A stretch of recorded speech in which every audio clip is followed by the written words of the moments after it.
नमस्कार, आप देखना शुरू कर चुके हैं डीएन हरियाणा।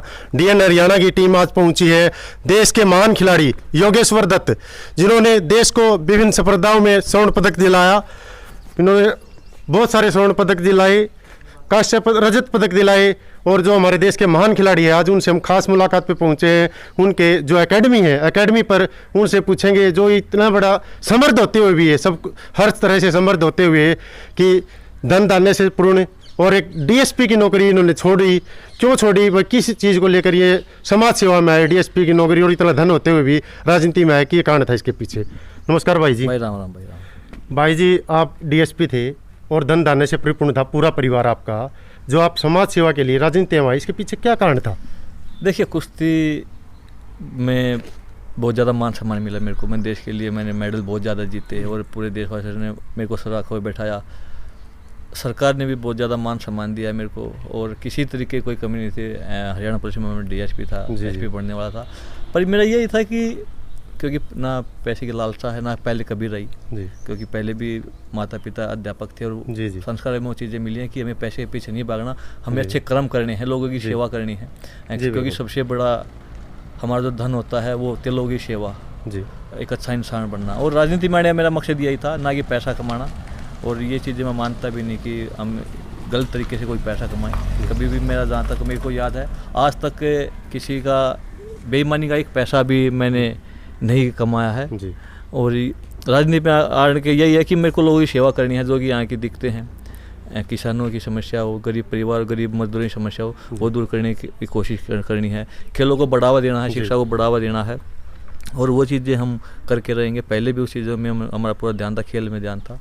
और हमने खिलाड़ियों के लिए भी हम ये कोशिश रहती है खिलाड़ी कुछ अच्छा हो। जिन्हें खिलाड़ी हम बोलते भी रहे हैं कि हमारे जो ग्रास रूट हमारा, जो ज़मीनी गांव देहात के जो बच्चे हैं, जूनियर बच्चे हैं, उनकी तरफ फोकस करना ज़्यादा ज़रूरी है। हम हमेशा, कोई भी मेरा इंटरव्यू होता है या किसी से मिलते हैं तो हमेशा बोलता हूँ मैं कि अगर हमें ओलंपिक चैंपियन तैयार करने हैं तो हमें गाँव देहात में घुसना होगा। जो हमारे छोटे बच्चे हैं, जो प्योद होती है, जैसे एक वृक्ष की शुरुआत होती है, हमें उनको उठाना होगा और उनकी अच्छी परवरिश करनी होगी, तो बहुत ज़्यादा ओलंपिक चैंपियन, वर्ल्ड चैंपियन हमें मिलेंगे जी।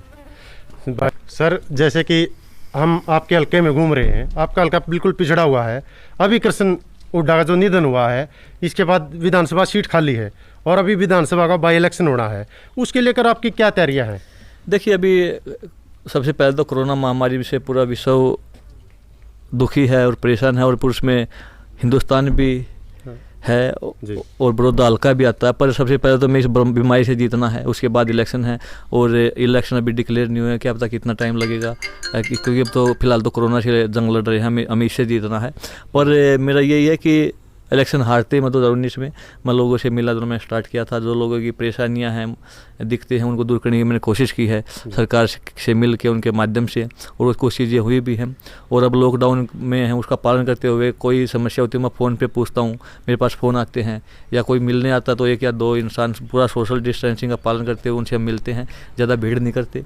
और अभी फ़िलहाल हमारा फोकस ये है कि लोगों की जो समस्या है वो दूर हो जी, कोरोना से बचे, उनको हम जागरूक भी करते हैं। उसके बाद जब इलेक्शन होंगे तो लोगों, जो पहले मेरी बात चला तब लिया गया था कि मेरे को यहाँ की सेवा करनी है, खेलों पे ध्यान देना है, शिक्षा पे ध्यान देना है, स्वास्थ्य पे ध्यान देना है। और मेरा एक मानना ये है कि अगर हमारे शिक्षा और खेल अच्छे होंगे तो हॉस्पिटल इनके डॉक्टर की इतनी ज़रूरत ही नहीं पड़ेगी।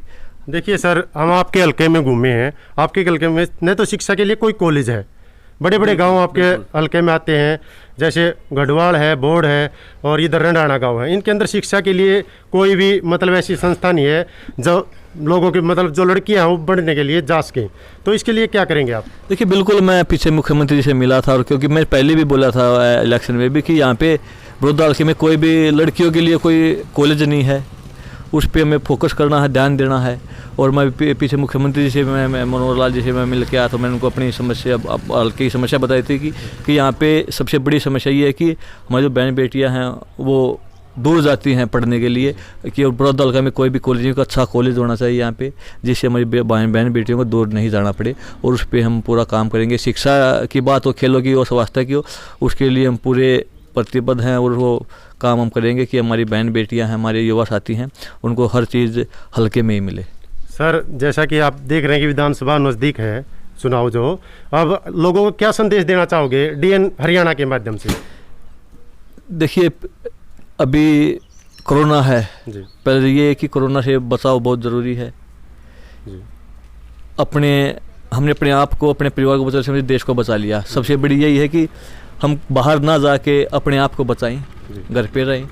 उसके बाद इलेक्शन जब होंगे तो एक अच्छे उम्मीदवार को देख के आप वोट कीजिए, जी जो आपको अच्छा उम्मीदवार लगे, जो सरकार काम कराए, जो ईमानदार सरकार हो। और सबको पता है कि भारतीय जनता पार्टी ईमानदारी पे चलती है। सबसे पहले देश होता उसके लिए। और मुख्यमंत्री मनोहर लाल खट्टर जी ने जो यहाँ पे नौकरियाँ दी हैं वो बिना पर्ची और बिना खर्चे के दी गई हैं, जो पहले कभी नहीं हुआ।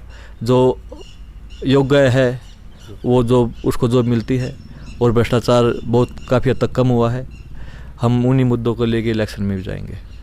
सर, जैसा आपने देखा कि योगेश्वर जी ने बताया कि हम जो ग्रामीण धरातल पर जो मुद्दे हैं उन्हीं को लेकर, जैसे कॉलेज के हैं, शिक्षा के क्षेत्र में, स्वास्थ्य संबंधी जो कमियां उनको पूरी करने के लिए हम पूरा जोर शोर से ये मुद्दे सरकार के पास उठाएंगे। और अब भी विधायक न होते हुए भी लोगों की समस्याओं को लेकर बार बार मुख्यमंत्री से मिलते हैं और लोगों को अपने फार्म हाउस पर बुलाकर ये कहते हैं कि सोशल डिस्टेंस के नियमों का ध्यान रखकर फार्म हाउस पर आए और अपनी समस्या में बताए, उनका तुरंत निपटारा भी कराते हैं। इसी तरह हम समय समय पर आपको देश की जो महान शख्सियत है उनसे मिलाते रहेंगे और आप देखते रहिए DN हरियाणा।